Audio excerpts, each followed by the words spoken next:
लेकिन कुछ भ्रष्टाचारी हैं, कुछ जमानत पर छूटे हुए लोग हैं, और कुछ इस देश के लुटेरे हैं जो 26 दल इकट्ठा करके ये साबित करना चाहते हैं कि हम ही इंडिया। खासतौर से माननीय योगी जी तो अच्छे से इलाज करते हैं, तो जी। अभी वो चल रहा है एटीएस के और एसटीएफ पूरी लगी हुई है इलाज करने में, और इलाज हो जाएगा। तो इसका मतलब है कि कल को सचिन के घर पे भी बुलडोजर एक्शन होने वाला है। अरे भाई, अब जासूस निकलेंगे तो बुलडोजर ही नहीं, वो कहाँ चले जाएंगे उनको खुद नहीं पता होगा। आप जब ये हारेंगे तो देश में ये मैसेज नहीं, विश्व में मैसेज जाएगा, इंडिया हार गया। ये जान रहे हैं कि इंडिया को हारना है, ये जान रहे हैं कि जमानत जब्त हो गया इंडिया का, तो ये खुद ही ऐसे नाम का चुनाव कर रहे हैं जिससे देश की बदनामी हो। नमस्कार, मैं प्रीतेश सिंह और न्यूज 18 डिजिटल में आप सभी का स्वागत है। आज हमारे साथ है सुहेल देव, भारतीय समाज पार्टी के राष्ट्रीय महासचिव अरुण राजभर जी। सर, बहुत बहुत स्वागत है आपको हमारे शो में। धन्यवाद। अभी विपक्षी एकता के तौर पर इंडिया, जो अभी एक नई अलायंस बनी है, इस पर आपकी क्या राय है और वो कितना एनडीए को टक्कर दे पाएगी? देखिए, यह देश 140 करोड़ से मिल के बना है। इस देश में स्वतंत्रता सेनानी हो, चाहे हमारे सैनिक साथी हो, चाहे हमारे जितने भी क्रांतिकारी राजनेता रहे हों, इस देश को आजादी दिलाने में उस तिरंगे के लिए बहुत कुर्बानी दिया। लेकिन कुछ भ्रष्टाचारी हैं, कुछ जमानत पर छूटे हुए लोग हैं, और कुछ इस देश के लुटेरे हैं जो 26 दल इकट्ठा करके ये साबित करना चाहते हैं कि हम ही इंडिया। वो अपने आप को इंडिया साबित करने में लगे हुए हैं, और देश की जनता इनके इंडिया को अच्छे तरीके से देख चुकी है। चाहे वो ममता बनर्जी जी हो, चाहे वो पीडीपी हो, चाहे मुस्लिम लीग हो, चाहे केजरीवाल साहब हो, सबके विचारधाराएं अलग अलग हैं और सबके राज्य की समस्याएं अलग अलग। जब पटना में बैठक हुई तो इन लोगों ने योजना बनाया कि आ, हम इस देश में मोदी जी को हटाएंगे, और हटाने के लिए जब लीडर चुनने का समय आया कि हमारा नेतृत्व कौन करेगा, तो वहां नेतृत्व करता ही गायब हुआ। देखेंगे दूसरे नंबर की कांग्रेस पार्टी है, वहां कांग्रेस पंजाब में कैसे सामंजस्य बनाएगी, सीट का बंटवारा कैसे करेगी। तो इसमें देखिए, बिना दूल्हे की बारात ये चल रही है। और जी।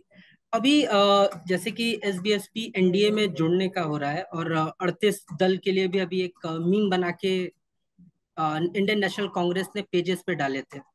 तो काफी लोग वहां पे तर्क ये दे रहे थे कि इसके पीछे बीजेपी ने या फिर कहें एनडीए ने ईडी और किसी चीज का डर दिखा के सुभाषपा को अपने दल में शामिल किया। इस पर आप क्या कहना चाहेंगे? देखिए, हम ईडी और सीबीआई आईटी से नहीं डरते हैं। हम सभी लोग जो समाज के गरीब हैं, कमजोर हैं, पिछड़े हैं, दलित, आदिवासी हैं, बस जितने भी उपेक्षित शोषित वर्ग हैं, हम उनको न्याय दिलाने के लिए, सामाजिक न्याय के साथ विकास की रफ्तार को बढ़ाने के लिए हम लोग काम कर रहे हैं। जिन लोगों को ये लग रहा है कि अब तो हमारे साथ पिछड़ा नहीं आएगा, दलित नहीं आएगा, अल्पसंख्यक नहीं आएगा, गरीब नहीं खड़ा होगा, वो लोग एक झुंड बना रहे हैं। वो झुंड बना करके हमसे मुकाबला करना चाहते हैं कि हम फुल लेके पहुंच जाते हैं। तो ये लोग डरे हुए लोग हैं, और यही डरे हुए लोग ईडी सीबीआई का बार बार नाम लेते हैं, क्योंकि अगर आप गलत नहीं है तो आपको ईडी सीबीआई से नहीं डरना चाहिए। लेकिन आप गलत जी। हैं, देश की जनता यह मान रही है कि नहीं, आपने भ्रष्टाचार किया है, आपने लूटपाट किया है। तो लूटपाट करने वालों को एजेंसियां अगर जांच कर जाएगा, जो भ्रष्टाचारी और साथ खड़ा होगा वो देश को बर्बादी की तरफ ले जाएंगे। अभी इंडिया जो नेम रखा गया है विपक्ष के द्वारा, क्या आपको लगता है ये एनडीए को डेंट कर पाएगा? क्योंकि हर जगह मोदी जी जाते हैं, इंडिया का नाम लेते हैं, या फिर हर कोई जो देश में बात करता है वो इंडिया का नाम लेता है। तो क्या ये नाम ही सिर्फ बीजेपी या एनडीए को ज्यादा डेंट नहीं कर देगा? देखिए, जिनका पहले से पुराना ईस्ट इंडिया कंपनी से पुराना रिश्ता रहा है, अंग्रेजों से पहले पुराना रिश्ता रहा है, और जो अंग्रेजों के विचारधाराओं पर जो लोग चलते हैं, उन लोगों को विपक्ष ने इसीलिए इंडिया नाम रखा कि कम से कम आप जब ये हारेंगे तो देश में ये मैसेज नहीं, विश्व में मैसेज जाएगा, इंडिया हार गया। ये जान रहे हैं कि इंडिया को हारना है, ये जान रहे हैं कि जमानत जब्त हो गया इंडिया का, तो ये खुद ही ऐसे नाम का चुनाव कर रहे हैं जिससे देश की बदनामी हो, राष्ट्र का बदनामी हो। विदेशों में हमारा छीछा लेदर हो। इसलिए जो हमारा संघ है, देखिए संविधान में किसी भी देश का नाम जी का इस्तेमाल कोई भी राजनीतिक दल नहीं करने का अधिकार है। लेकिन जी कुछ राजनेता ऐसे हैं जो विदेश से उनका रास्ता रहा है, जैसे वो चीन में जाते हैं तो कहते हैं कि चीन में सद्भावना हमको अच्छा लगता है। तो सबसे पहले उसको नाम रखने से पहले 100 बार सोचना चाहिए कि मैं नाम किस बात का रख रहा हूँ। कल के डेट में जान रहे हैं कि एनडीए जब बहुत बहुमत से जीतेगा, तो फिर जब इंडिया हारेगा तो बदनामी किसकी होगी? देश की बदनामी होगी। तो ये देश की बदनामी कराने वाले नेता, ये खुद ही इस देश के राजनीति करने वाले लोग चाहते हैं कि देश की बदनामी हो, लेकिन हम लोग देश की बदनामी नहीं होने देंगे। देश को आगे ले जाने के लिए ऐसे लोगों को इस देश के सामने बेनकाब बराबर करते रहेंगे। हैदर को लेकर, जो आपने देखा होगा कि वो पाकिस्तान से महिला आई और भारत में शरणार्थी बनना चाहती है, और उन्होंने अभी कल राष्ट्रपति को एक पत्र भी लिख दिया है। तो सीमा हैदर को लेके अभी क्या है सरकार की नीति, और वो क्या स्टेप लेने वाले, इस पे कुछ आप अपनी राय दे सकते हैं? देखिए, सरकार सरकार अपना कार्य कर रही है, एजेंसी अपना कार्य कर रही है। एटीएस ने जांच किया, जांच में जिस तरह से पूछताछ का क्रम चल रहा है, जी सरकार और एजेंसी को लग जाएगा कि नहीं, हाँ ये गलत नहीं है, हो सकता है किसी विषय पर आई हो। उसमें ये जांच का विषय, जांच हो रही है। जैसा जांच पूरा होने के बाद सरकार को जिस तरह का कठोर निर्णय लेना होगा, जिस तरह का निर्णय लेना वो लिया जाएगा। लेकिन अभी इसकी जांच प्रक्रिया चल रही, जांच प्रक्रिया पूरी होने के बाद ही इस पे कुछ कहना ठीक रहेगा। तो हम मतलब मान के चल सकते हैं कि अगर सीमा गलत निकलती है तो पाकिस्तान वापस जाएंगे? अब भाई, गलत देश में, हमारे देश में अगर कोई भी गलत करने के लिए आएगा तो जी उसको तो सजा मिलेगी ही। और हमारे सरकार इसलिए प्रतिबद्ध भी है कि कोई भी अगर गलत करेगा तो उसका इलाज भी इस देश में भी होगा बाकायदे से। और खास तौर से माननीय योगी जी तो अच्छे से इलाज करते हैं। तो जी। अभी वो चल रहा है, एटीएस के और एसटीएफ पूरी लगी हुई है इलाज करने में, और इलाज हो जाएगा। लगेगा कि नहीं ये जासूस है, तो जासूस का इलाज भी उत्तर प्रदेश में अच्छे से होता है। तो इसका मतलब है कि कल को सचिन के घर पे भी बुलडोजर एक्शन होने वाला है? अरे भाई, अब जासूस निकलेंगे तो बुलडोजर ही नहीं, वो कहाँ चले जाएंगे उनको खुद नहीं पता होगा। जी बिल्कुल। अभी एक वीडियो काफी वायरल हो रहा है मणिपुर का लेकर, जिसपे काफी सारा विवाद भी छिड़ा हुआ है।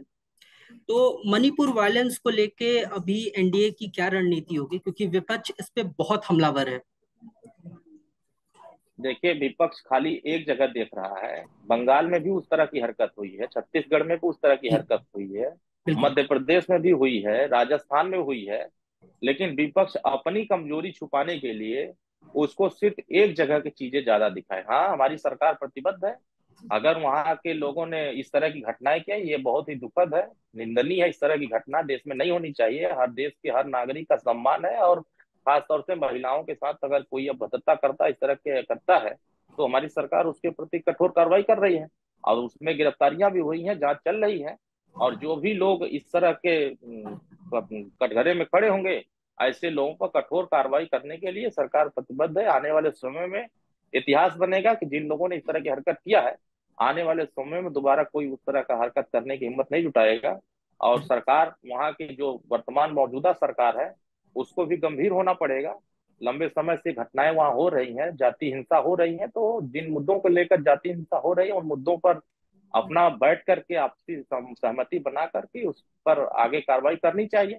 लेकिन अब माननीय प्रधानमंत्री जी ने स्वतः किया है कि कोई भी बचेगा नहीं, किसी के साथ अन्याय होने नहीं दिया जाए, न्याय सबके साथ होगा। तो अभी 2024 इलेक्शन को लेकर काफी चल रहा है, जिस पर विपक्ष कहता है कि बीजेपी जिसके साथ भी छोटी दल के साथ गठबंधन करती है उसे खत्म कर देती है धीरे धीरे। तो क्या लगता है आपको, विपक्ष की इस बात पे कितनी सच्चाई है? देखिए, विपक्ष खुद खत्म हो चुका है। विपक्ष के पास कोई बचा नहीं है। तो जिसका जनाधार खत्म हो चुका है, तो वो खाली दूसरे के ऊपर उंगली उठाएंगे। हम तो कह रहे हैं कि पूरे देश की जनता या प्रदेश की जनता छोटे से ही बड़ी बनाती है, जनता ही जी वोट देती है।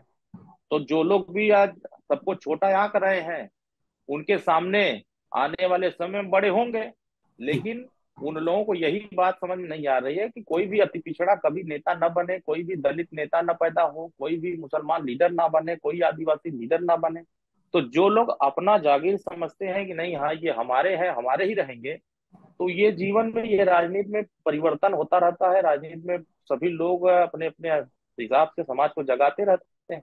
तो जी। जिन लोगों को ये लग रहा है कि छोटे लोग छोटे ही बड़ा धमाल करते हैं, अगर हम लोग 2022 में श्री अखिलेश यादव जी के साथ नहीं रहते तो पूर्वांचल में गाजीपुर, बलिया, आजमगढ़, अम्बेडकर नगर, बस्ती, तमाम मऊ, ये सब जिलों में आप उठाकर देखेंगे खाता नहीं खुला है भाजपा का। तो कहीं ना कहीं छोटे दलों में ये आधार जनाधार लोगों के समर्थन रहा है, इसलिए ताकत रही है। तो आने वाले समयों में जिनको लग रहा है मेरा जनाधार अब नहीं बचा है, तो बस इसी तरह से बोल करके अपने जीवन को चला रहे हैं, अपनी पार्टी को जिंदा करके रखना चाहते हैं। अब धीरे धीरे वो समाप्त की तरफ चले जाएंगे। अब आने वाले दलों में, दिनों में छोटे दल ही बड़े दल बन के रहेंगे। तो अरुण जी, अभी आपने देखा होगा कि काफी सारे विवाद चल रही सीटों को बंटवारे को लेकर। तो क्या ये उत्तर प्रदेश में जो होने वाले उपचुनाव हैं, जो इस साल होंगे कुछ, तो क्या इस पे सुभाषपा को कुछ सीटें मिलने वाली है? एनडीए देगी? अब उपचुनाव होगा तो लड़ा ही जाएगा। अगर उपचुनाव होगा, सीटों को लेकर के फैसला होगा, तो ये तो पार्टी का जिम्मेदार पर्सन तय करेंगे, जी फिर नेतृत्व एनडीए के तय करेंगे कि किसको लड़ाना है, किसको नहीं लड़ाना है। जी जी। बहुत बहुत शुभकामनाएं आपके लोकसभा इलेक्शन के लिए, और फिर जल्द मिलते हैं सब। धन्यवाद, बहुत बहुत धन्यवाद।